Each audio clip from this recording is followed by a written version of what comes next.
G'day folks, Mad Aussie here and welcome to the Aussie Report. In this episode we're going to take a look at a large pedophile bust from Western Australia. This was just in early September, just a week ago or so. It appears that the most prolific person involved is a city councillor. So jumping over to that website, this is msn.com. Titled City of Stirling Councillor Keith Sargent charged with possessing child abuse material. This was posted on the 2nd of September 2022. And here is the culprit himself. Scrolling down, this says, a former deputy mayor and now councillor of the City of Stirling has been charged with possessing child exploitation material. Keith Sargent, 44, was arrested on Thursday after police conducted a search at his residence in Mirrabooka. Police said detectives from the WA Joint Anti-Child Exploitation Team carried out a search warrant at an address in the northern Perth suburbs where several electronic items were seized. Detectives will allege material consistent with child exploitation material was located. In a statement, the City of Stirling said it was aware of the allegations against Mr. Sargent and was fully cooperating with authorities. Mayor Mark Irwin said it had been a pretty tough couple of days for the community. We're dealing with a lot of emotions at the moment as we come to terms with the news, he said. News of the allegations against Mr. Sargent has hit hard. I'm gutted on behalf of the community.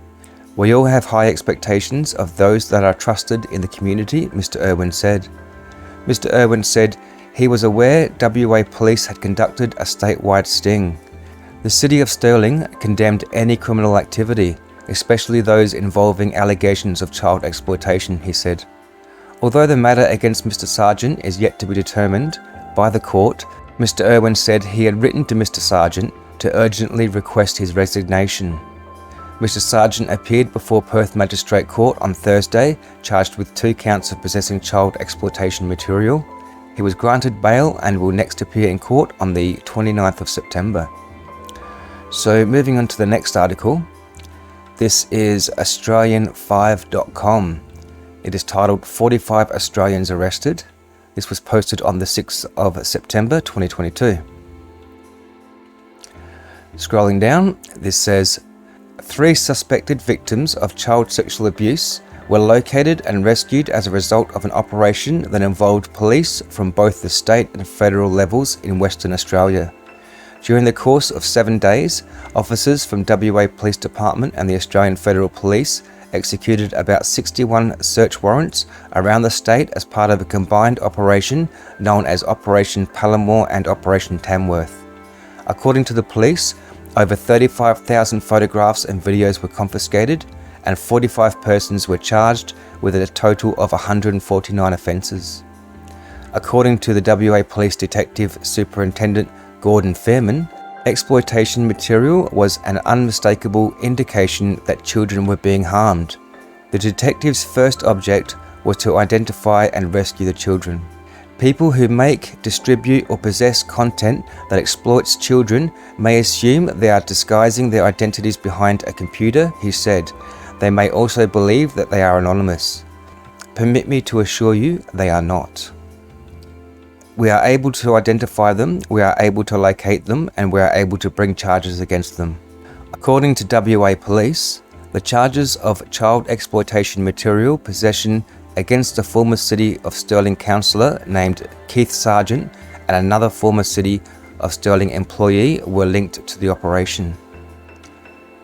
Jumping to the last website here, this is The Age. This was posted on September the 5th, 2022. This is titled Sextortion, How WA Predators Are Invading Kids' Bedrooms, and gives a good sort of warning out to the public, about monitoring your children and what they do online. So this goes on to say, police have described how predators are grooming West Australian children across numerous online platforms following an operation of unprecedented scale in Australia that led to the rescue of 3 children from ongoing abuse, the identification of 14 more at risk, and the arrest of 45 people thus far. After a 7-day child exploitation material blitz across Perth and regional Western Australia, officers on Monday described the process by which offenders operated using multiple identities across platforms including Instagram, Snapchat and Facebook to befriend both boys and girls and convince them to share images of themselves, often innocent images at first. So we have a related video here, which we're gonna, we'll jump into this because it shouldn't be too long.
Well, as you can see there was a lot of firearms, hard drives, phones, computers, all seized as well as arrests.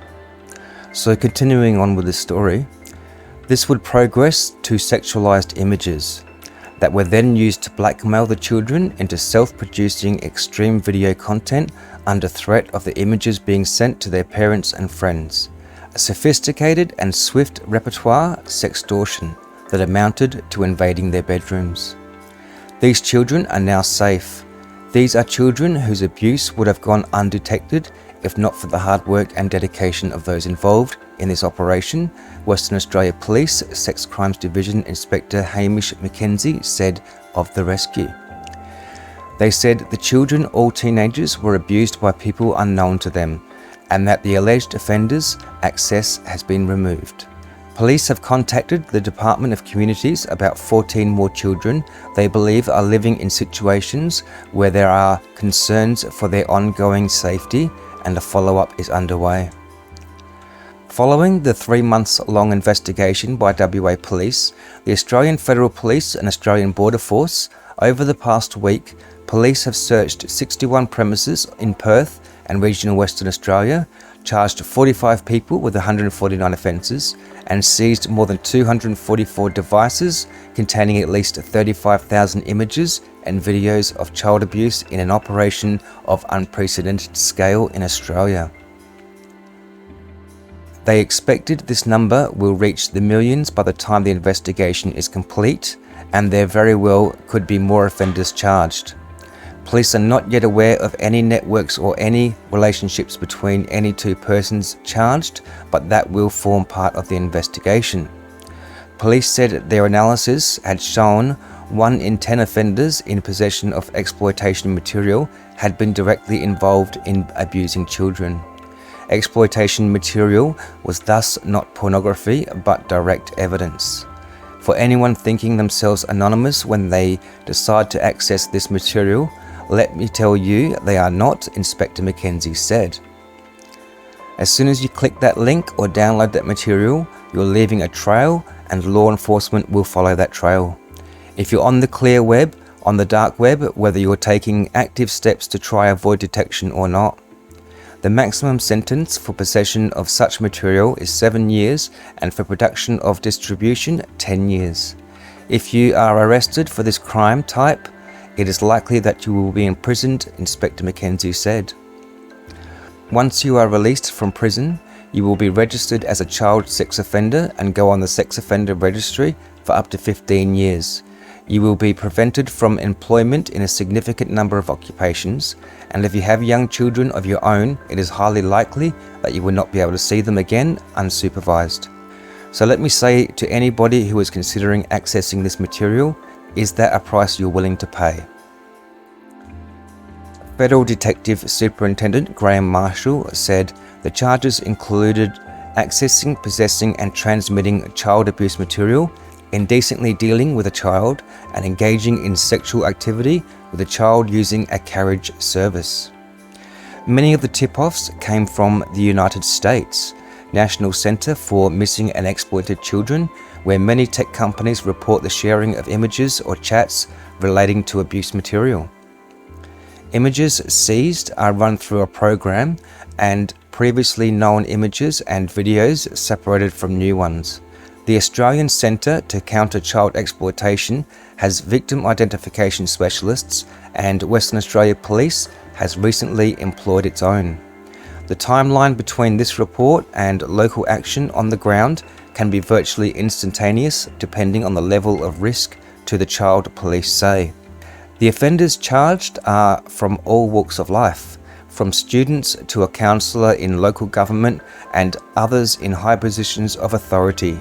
Some have one mobile phone and some have a number of sophisticated devices.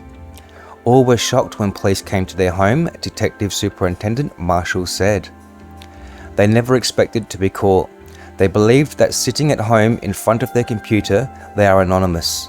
I can just say that anybody who accesses this material at one point in time, there is going to be a knock on your door, he said. You're not going to know if it's the neighbour coming to say hello or the police coming to arrest you. Despite these efforts, abuse reports continue to rise.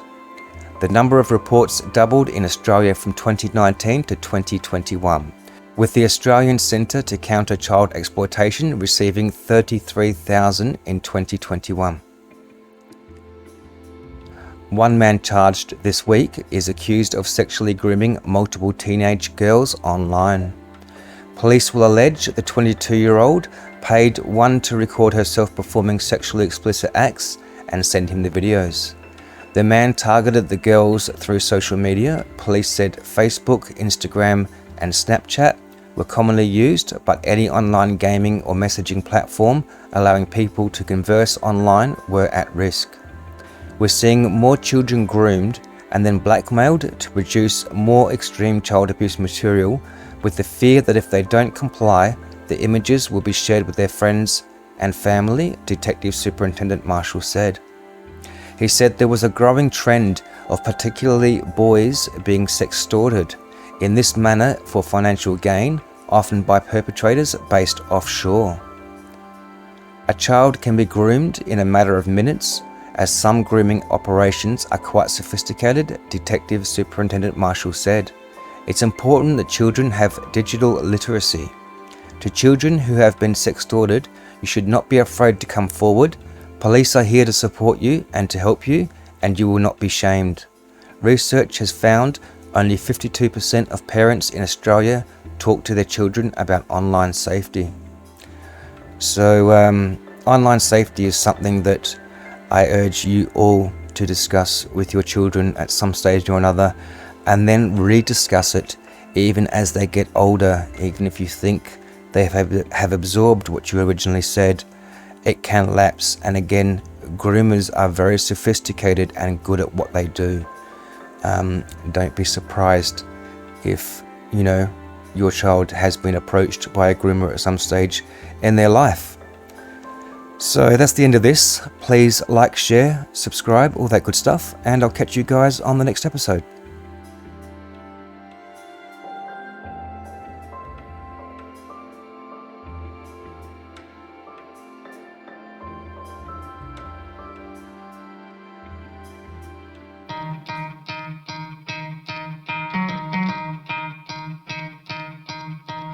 You could try to play, but you're never gonna beat me. Look the other way, what I'm doing ain't easy. Bloody hands stained from the people who deceive me. Muddy hands break through the chains, go free me.